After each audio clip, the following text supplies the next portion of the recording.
Hello, I'm Randy Hoods. This is part 2 of the Hughes and Kettner stereo configuration setup. This will be the programming and application phase of my video presentation.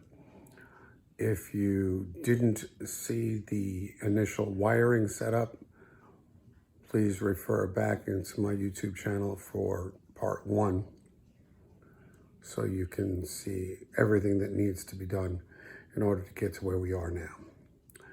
Okay, so now I got the iPad hooked up to the system. So basically I'm going to sit back here and explain a couple things.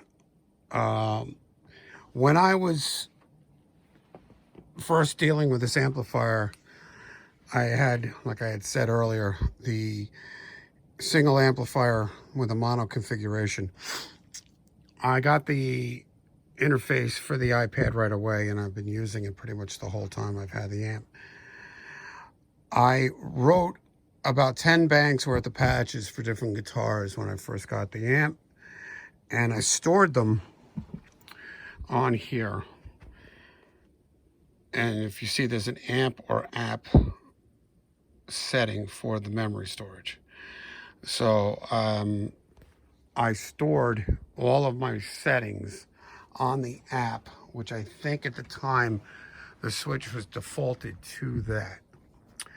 There is now a library tab here, which you can set up libraries and files that you can back up and store and keep different configuration files setting for whatever kind of gig you got going, which I don't believe, and I'm not gonna, not gonna say 100% that was the definite situation, but I don't believe that was there in the first release.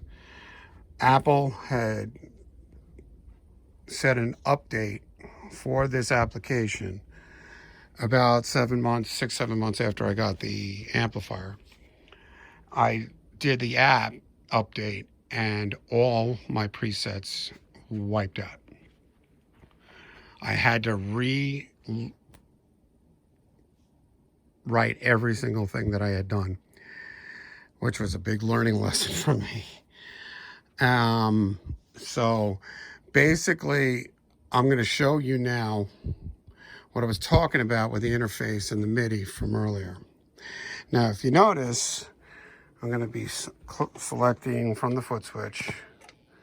As you can see, everything within the iPad is moving as I'm doing that.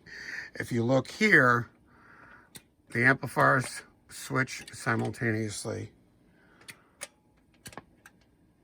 with all of what I'm doing, which is the way they're supposed to.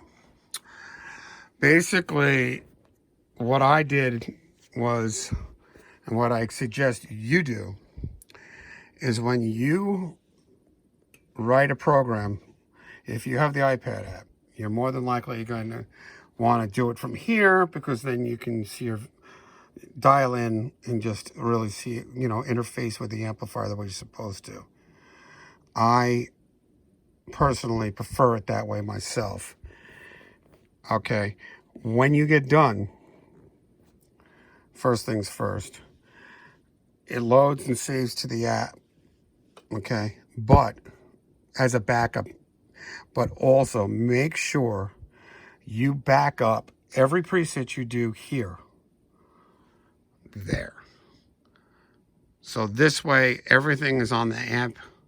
And if you're going to run a stereo rig, you have to do it that way, and I will explain now why.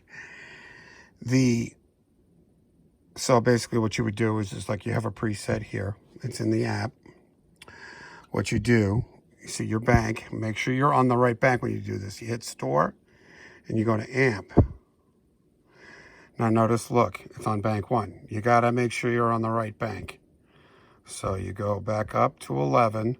And if you're going to run all 4 of these, once you do the first one, it'll stay on 11 for that bank. You hit store, make sure you're on amp, and you hit store, and boom, there it is. So just so you're aware, it's there and here. So if I select it here, it's identical. And I could switch. But if I go to app, and if I go to amp, I hit it, it's the exact same thing. Okay, now the reason why you got to do that is because one thing I learned, when you wire up these amplifiers for the interface, it will only write to the head that is wired at the top, I believe the in for the head. If I turn around and I try to control this amplifier right now from the app, I'll show you. I did this specifically so I could show you. If everything isn't stored on both amplifiers, what ends up happening is there's your clean. Now here comes my second channel. Did you notice the bottom head didn't move? See what's happening there? Right now they were in the same position, but when I shift, only the top amplifier shifts. You have to be in amp setting if you're going to do this, to just do shifts. Now watch, they both shift at the same time. Okay, and that is the problem. That's why you have to write everything to both heads. The way you do that is you take the WMI1 interface, you make sure all your presets are done on one amp. You get it dialed in the way you want. Then you literally can either dial them in by ear here, or you can check your values. You can see your values down here. If you look here, show values, and that'll give you snapshots of everything. And then you can go take the in and out of your WMI1 and put it on the bottom amp and duplicate everything, or make sure it's all copied to the app, and one by one on the bottom amplifier do exactly what I just told you to do up top. And that is write everything from the app to the amplifier, one at a time. This way, when you go to your regular banks, no matter what you're doing, you hit and they're all the same. That is the only way these two will work together, with the foot controller and with the MIDI interface for the iPad. Long learning lesson. That is the biggest key to this system that was a nightmare for me to understand and get my brain wrapped around. And it probably will be very invaluable to somebody. I give this to you free because I don't want anybody else to go through what I went through.